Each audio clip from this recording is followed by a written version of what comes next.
Welcome back, students.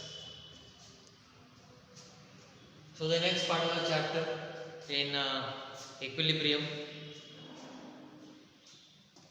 we have to study the law of mass action. Okay, so how to understand this law? The statement of this law we have to state first, and the law states that the rate of any chemical reaction is equal to the product of the active masses of the reactants raised to the power their coefficients in the reaction. तो इसका meaning क्या है statement का हम समझेंगे एक general example लेके. Okay, statement you will get from my notes. What is the statement and how we can understand with the help of a general chemical reaction. We can start here. You consider a general reaction, A plus B gives product, reversible, because equilibrium is attained between the reactants and the product. Now according to the law of mass action, okay, what is the statement and how we can write the statement in the form of equation is this. So law states that the rate of the reaction, okay, how we can write this? The rate of the reaction in words, if you want to write this particular, okay, equation. So first I will simplify this part. Rate of the reaction is directly proportional to, okay, is directly proportional to product of product, means multiplication of the active masses. Active masses means concentration, square bracket, active masses of the reactants. These are the reactants. So product of the active masses of the reactants raised to the power their coefficients. यहाँ पे coefficient 1 है, यहाँ पे भी 1 है, एक एक molecule है तो यहाँ पे 1 1.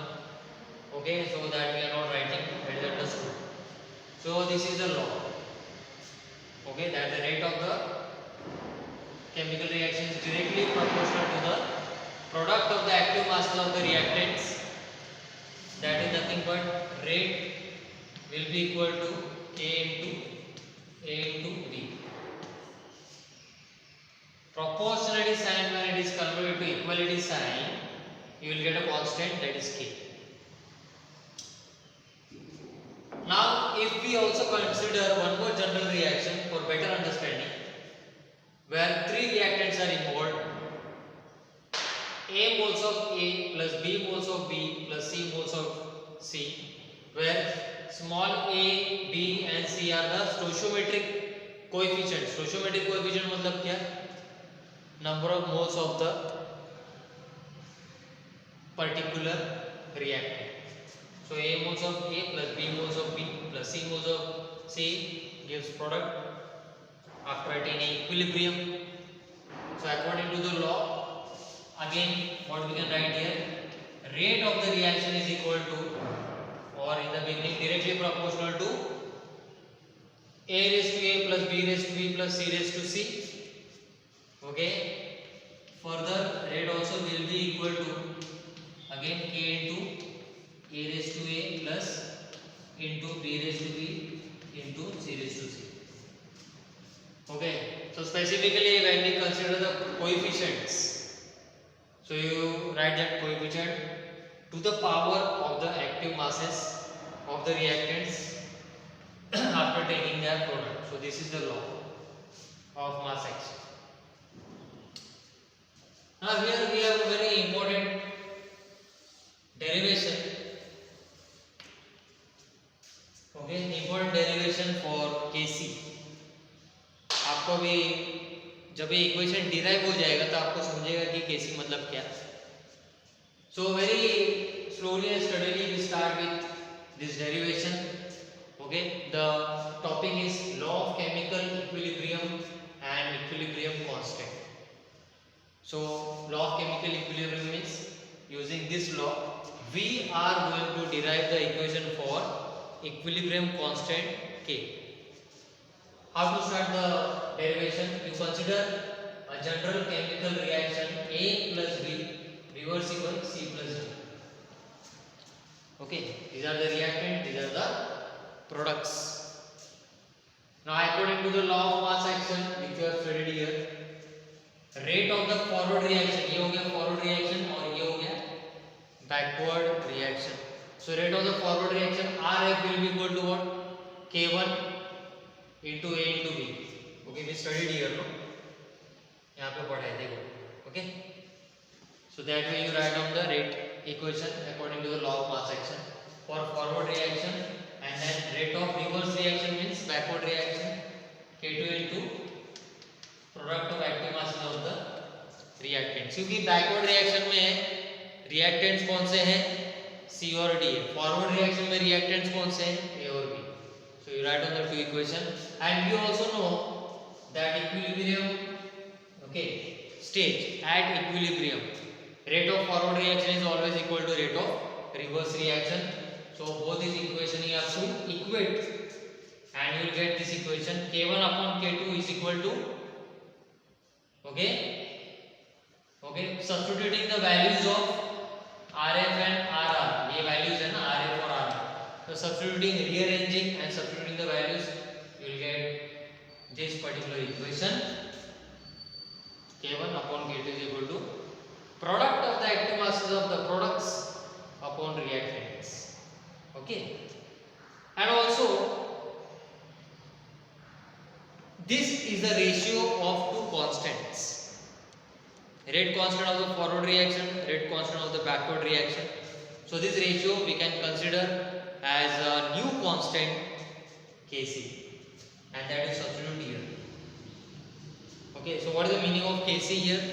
Kc is the equilibrium constant when we consider the molar concentration of the products and the reactants. Okay, square bracket means active masses. Active masses means molar concentration. That's why concentration word is there. That's why this equilibrium constant at the base we are writing C. So Kc will be equal to this main equation. Okay. Now if we have to write down the equation for equilibrium constant K, considering the partial pressures of the products and the reactants, partial pressures of the products and the reactants. So equation कैसे लिखेंगे? C के जगह पे आपको K के base में P लिखना है. ओके, और ये हो गए partial pressures of the product and the reactants. So Pc raised to C, P capital D raised to small d, P capital A at the base, small a. Okay, so this way we write down the equation for equilibrium constant when we consider the partial pressures of the products and the reactants. So in this way, dear students, applying the law of mass action, you can derive the equation for Kc and Kp. So this was our today's lecture where we first understood the law of mass action. Okay, this is the law of mass action and the rate equation. Okay, how to write the rate equation for a general reaction using law of mass action, and again applying law of mass action we have derived the equation for Kc and Kp. Okay, so in our next lecture you will come to know how to derive, okay, we'll understand how to derive the relation between Kc and Kp. That will be our next important derivation for the topic. Okay, so that particular derivation will continue in our next lecture. So just go through this particular video Any doubts you can ask. Okay, some very simple type of numericals also we have to understand using these equations. Okay, so that also we'll study once we get the relation between Kp and Kc in our next lecture. So that's all for today.